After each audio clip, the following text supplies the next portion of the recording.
এই দেখো কতগুলো শিবলিঙ্গ, অনেকগুলো, দেখেছো কতগুলো শিবলিঙ্গ। বন্ধুরা চলো শিবের পুজো দেওয়া যাক। আর ভিডিওটা শীঘ্রই তোমাদের সামনে আসতে চলেছে। তো এই দেখো সাজুগুজু করে নিয়েছি, এখন বাজে 6:30। তো প্রথম প্রহরে জল ঢালতে যাচ্ছি। সব প্রহরে জল ঢালতে পারবো না, আর ওরা বেরিয়ে পড়েছে, বড়মশাই আর বাচ্চা। তো চলো যাওয়া যাক, আর দেরি করবো না, নইলে বকাবকি করবে। কেমন লাগছে আমাকে তোমরা জানিও। এই হচ্ছে আজকের আমার সাজ।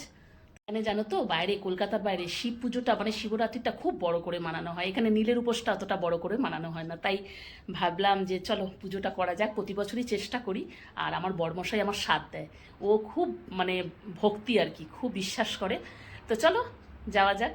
সবাই নিশ্চয়ই পুজো করছো, আর ভিডিওটা আমি শীঘ্রই দিচ্ছি, আজকালের মধ্যেই দেব। তো চলো ওখানে গিয়ে আবার তোমাদের সঙ্গে সমস্তটা শেয়ার করব। তো দেখো বন্ধুরা বেরিয়ে পড়েছি, আর এখন কিন্তু বেশ ঠান্ডা। চণ্ডীগড়ে কিন্তু এখন ভালোই ঠান্ডা জানো তো। আর এই রাস্তার পাশ থেকেই দেখো মন্দিরটা দেখতে পাওয়া যাবে, তোমাদেরকে শেয়ার করব। আমার একদম জাস্ট কোয়ার্টারের পাশে খুব সুন্দর একটা সাউথ ইন্ডিয়ান মন্দির, আয়াপ্পা টেম্পল যাকে বলে, তার পাশেই এই সুন্দর শিবমূর্তিটা লাগানো। খুব ভালো লাগে, খুব শান্তি পাই। চলো সমস্তটাই তোমাদের সঙ্গে শেয়ার করব। আর অনেক লাইন পরে, সকাল থেকেই পুজো হচ্ছে আর কি। আর আমি পুজো দিতে যাব, তারপরেও দেখছি একের পর এক লাইন এসে গেছে। এত সুন্দর শিব মন্দিরটা, আর শিবের মূর্তি তার পাশেই রয়েছে আয়াপ্পা টেম্পল, সাউথ ইন্ডিয়ান, খুব সুন্দর। তো চলো দেখতে থাকো, আমি লাইনে আছি, একের পর এক পুজো চলছে। আমার বড়মশাই আগে পুজো করবে, আমার মেয়েও কিন্তু জল ঢেলেছে, তার ভিডিওটা আর করতে পারিনি, কেননা তাকে কোলে তুলে আমাকে জল ঢালাতে হয়েছে। তো তোমরা কে কীরকমভাবে পুজো করলে অবশ্যই জানিও। আর যেহেতু আমার পাশেই এই মন্দির, আরও অনেক আশেপাশে মন্দির আছে, কিন্তু এই মন্দিরটা আমার ভীষণ পছন্দের। তো চলো এই ছিল আমার ভিডিও। ও আরও একটা কথা বলার ছিল, আমি পুজো করি না, আমি আমার মতন করে ভক্তি করে, কোনো সেরমভাবে নিয়ম কানুন আমার জানা নেই। আমি যেরকমটা মানে নিজে মনে করি, ঠিক সেরমভাবে আমি আমার বড়মশাই দুজনেই মনে করি। ভক্তিটা হচ্ছে আসল।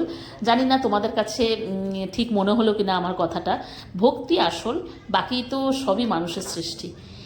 তো আমি আমার মতন করে পুজো করলাম, যতটা আমার শরীরে দেয় ততটা আমি উপোস করেছি, যতটা আমি জানি ততটা, ব্যাস এইভাবে। কিন্তু ভক্তি ছিল একদম খাঁটি।